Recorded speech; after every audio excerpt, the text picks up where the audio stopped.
ರಾಜ್ಯದಲ್ಲಿ ಕೊರೋನಾ ಅಬ್ಬರ ಮತ್ತೆ ಹೆಚ್ಚಾಗ್ತಾ ಇದ್ದು ನಿನ್ನೆ 760 ಕೊರೋನಾ ಪ್ರಕರಣಗಳು ಪತ್ತೆಯಾಗಿವೆ. ಇದರೊಂದಿಗೆ ಸೋಂಕಿತರ ಸಂಖ್ಯೆ 9,56,801ಕ್ಕೆ ಏರಿಕೆಯಾಗಿದೆ.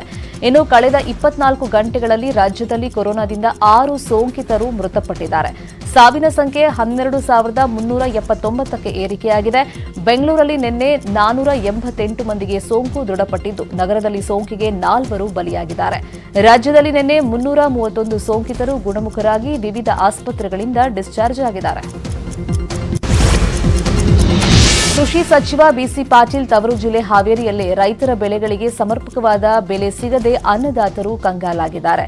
ರಾಜ್ಯದಲ್ಲೇ ಅತಿ ಹೆಚ್ಚು ಮೆಕ್ಕೆಜೋಳ ಬೆಳೆಯುವಂತಹ ಜಿಲ್ಲೆ ಅಂದ್ರೆ ಅದು ಹಾವೇರಿ. ಆದರೆ ಜಿಲ್ಲೆಯಲ್ಲಿ ಸರ್ಕಾರ ಮೆಕ್ಕೆಜೋಳ ಖರೀದಿ ಕೇಂದ್ರವನ್ನೇ ತೆರೆದಿಲ್ಲ. ಇದರಿಂದ ಪ್ರತಿ ಕ್ವಿಂಟಲ್ ಮೆಕ್ಕೆಜೋಳ 1,200ರಿಂದ 1,300 ರೂಪಾಯಿಗೆ ಮಾರಾಟ ಮಾಡಲಾಗ್ತಾ ಇದೆ.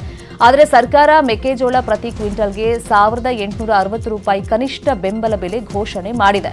ಆದರೆ ಕನಿಷ್ಠ ಬೆಂಬಲ ಬೆಲೆ ಮಾತ್ರ ರೈತರಿಗೆ ಸಿಗ್ತಾ ಇಲ್ಲ. ಹೀಗಾಗಿ ರೈತರು ಮೆಕ್ಕೆಜೋಳ ಖರೀದಿ ಕೇಂದ್ರ ಆರಂಭ ಮಾಡಬೇಕು ಅಂತ ಪಟ್ಟನ್ನ ಹಿಡಿದಿದ್ದಾರೆ.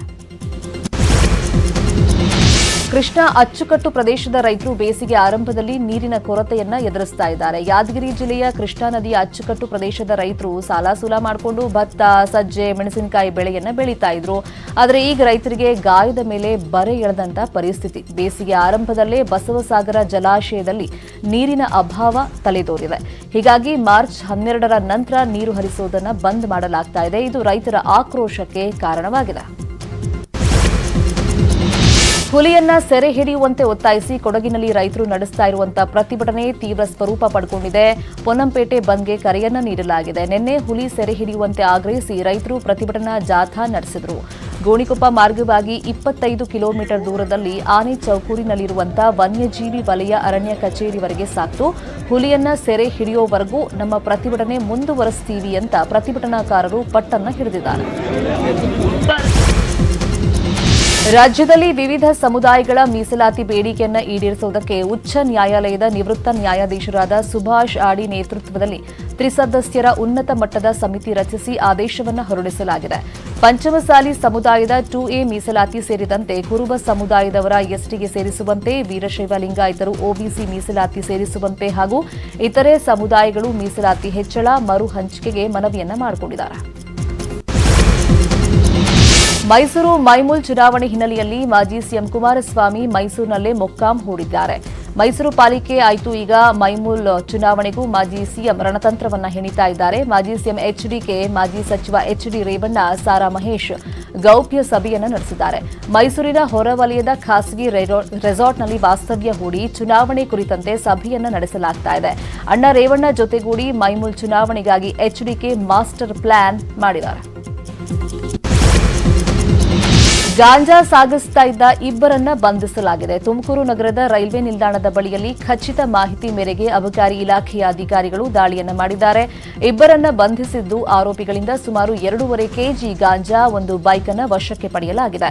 ಆರೋಪಿಗಳ ಬಗ್ಗೆ ಅಬಕಾರಿ ಇಲಾಖೆ ಅಧಿಕಾರಿಗಳು ಹೆಚ್ಚಿನ ಮಾಹಿತಿಯನ್ನ ಸಂಗ್ರಹ ಮಾಡ್ತಾ ಇದ್ದಾರೆ.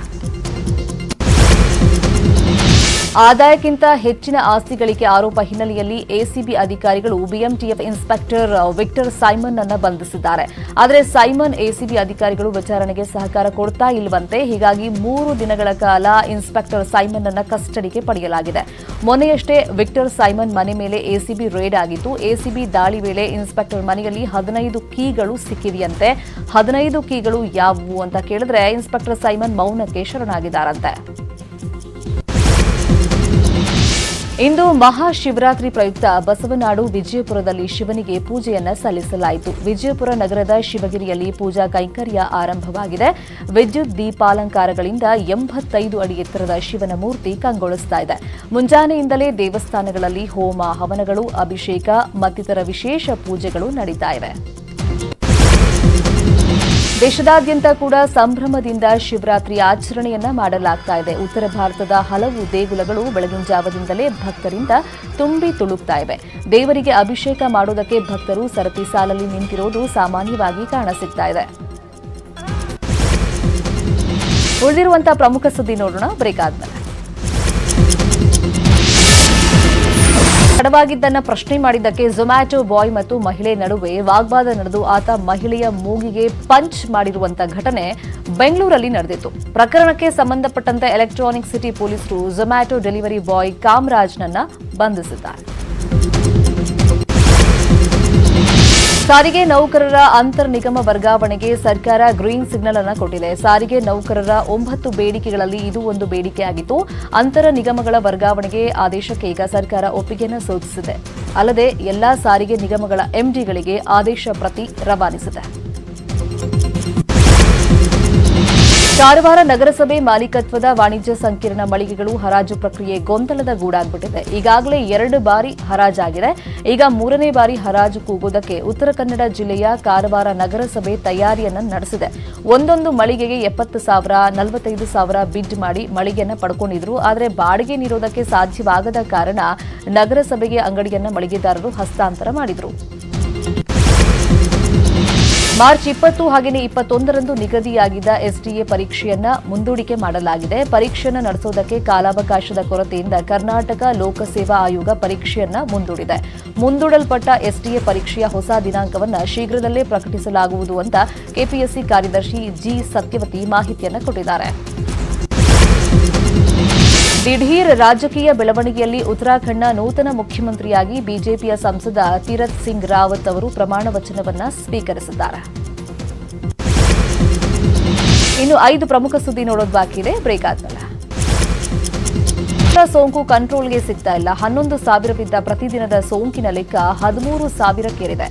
ನಿನ್ನೆ ಮಹಾರಾಷ್ಟ್ರದಲ್ಲಿ 13,659 ಕೊರೋನಾ ಕೇಸ್ಗಳು ದಾಖಲಾಗಿವೆ. ಮಾರ್ಚ್ 26ರಂದು ಭಾರತ್ ಬಂದ್ ಆಗಲಿದೆ. ಕೇಂದ್ರದ ಕೃಷಿ ಕಾಯ್ದೆ ವಿರೋಧಿಸಿ ನಡೀತಾ ಇರೋ ಹೋರಾಟ 4 ತಿಂಗಳು ಪೂರೈಸಿದೆ. ಈ ಹಿನ್ನೆಲೆಯಲ್ಲಿ ಮಾರ್ಚ್ 26ರಂದು ಭಾರತ್ ಬಂದ್ ಮಾಡೋದಕ್ಕೆ ಸಂಯುಕ್ತ ಕಿಸಾನ್ ಮೋರ್ಚಾ ನಿರ್ಧರಿಸಿದೆ. ಪಶ್ಚಿಮ ಬಂಗಾಳದ ನಂದಿಗ್ರಾಮದಲ್ಲಿ ಸಿಎಂ ಮಮತಾ ಬ್ಯಾನರ್ಜಿ ನಾಮಪತ್ರ ಸಲ್ಲಿಸಿದ ಬೆನ್ನಲ್ಲೇ ಭಾರೀ ಹೈ ಡ್ರಾಮಾ ಶುರುವಾಗಿದೆ. ಮಮತಾ ಬ್ಯಾನರ್ಜಿ ಮೇಲೆ ಹಲ್ಲೆಯಾಗಿರುವಂತಹ ಆರೋಪ ಕೇಳಿಬಂದಿದ್ದು, ದೀದಿ ಕೋಲ್ಕತಾದ ಎಸ್ಎಸ್ಕೆಎಂ ಆಸ್ಪತ್ರೆಗೆ ದಾಖಲಾಗಿದ್ದಾರೆ. ಬಿರುಲಿಯಾ ಬಜಾರ್ನಲ್ಲಿ ದೀದಿ ಪ್ರಚಾರ ಮಾಡ್ತಾ ಇದ್ದಾಗ 4 ರಿಂದ 5 ಮಂದಿ ದೀದಿಯನ್ನ ತಳ್ಳಿದ್ರಂತೆ. ಪವರ್ ಸ್ಟಾರ್ ಪುನೀತ್ ರಾಜ್ಕುಮಾರ್ ನಟನೆಯ ಯುವರತ್ನ ಪ್ರೀ ಇವೆಂಟ್ ಕಾರ್ಯಕ್ರಮವನ್ನು ಮೈಸೂರಲ್ಲಿ ಹಮ್ಮಿಕೊಳ್ಳುವುದಕ್ಕೆ ನಿರ್ಧಾರವನ್ನು ಮಾಡಲಾಗಿದೆ.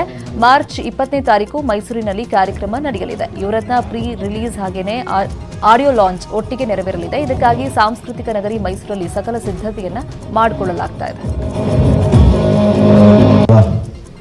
ಈ ಪತ್ರಿಕಾಗೋಷ್ಠಿಗೆ ಬಂದಿರುವಂತಹ ಎಲ್ಲ ಮಾಧ್ಯಮ ಉತ್ಪುಷ್ಟವಾದ ಸ್ವಾಗತ ಕೊಡ್ತೀವಿ. ಚಾಲೆಂಜಿಂಗ್ ಸ್ಟಾರ್ ದರ್ಶನ್ ಅಭಿನಯದ ಬಹು ನಿರೀಕ್ಷಿತ ರಾಬರ್ಟ್ ಇವತ್ತು ಥಿಯೇಟರ್ಗೆ ಎಂಟ್ರಿ ಕೊಟ್ಟಿದೆ. ಕನ್ನಡ ಅಲ್ಲದೆ ತೆಲುಗಿನಲ್ಲೂ ರಾಬರ್ಟ್ ಧೂಳ್ ಧಮಾಕ ಎಬ್ಬಿಸ್ತಾ ಇದೆ. ಕರ್ನಾಟಕದಲ್ಲಿ 650ಕ್ಕೂ ಹೆಚ್ಚು ಥಿಯೇಟರ್ಗಳಲ್ಲಿ ರಾಬರ್ಟ್ ರಾರಾಜಿಸ್ತಾ ಇದೆ. ತೆಲಂಗಾಣದಲ್ಲಿ 433 ಥಿಯೇಟರ್ಗಳಲ್ಲಿ, ಆಂಧ್ರದಲ್ಲಿ 407 ಚಿತ್ರಮಂದಿರಗಳಲ್ಲಿ ರಾಬರ್ಟ್ ರಿಲೀಸ್ ಆಗಿದೆ. ಕೇರಳ, ತಮಿಳುನಾಡು, ಮಹಾರಾಷ್ಟ್ರದಲ್ಲೂ ಈ ಮೆಗಾ ಮೂವಿ ರಿಲೀಸ್ ಆಗಿದೆ. ಆಂಧ್ರದಲ್ಲಿ ಈಗಾಗಲೇ ರಾಬರ್ಟ್ನ ಕಣ್ಣೇ ಅದಿರಿಂದಿ ಸಾಂಗ್ ದಾಖಲೆ ಬರೆದಿದೆ. ಚಾಲೆಂಜಿಂಗ್ ಸ್ಟಾರ್ ಕರಿಯರ್ನ ಮತ್ತೊಂದು ಮೈಲಿಗಲ್ಲು ರಾಬರ್ಟ್ ಮೂಲಕ ಆಗ್ತಾ ಇದೆ.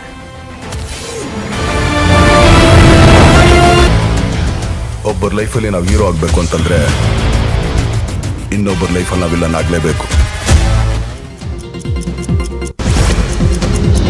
ಇದು ಸದ್ಯದ ನ್ಯೂಸ್ ಅಪ್ಡೇಟ್ಸ್. ನೋಡ್ತಾರೆ ನ್ಯೂಸ್ 18 ಕನ್ನಡ. ಜಾಲ ನಮ್ಮದು, ಬಲ ನಿಮ್ಮದು.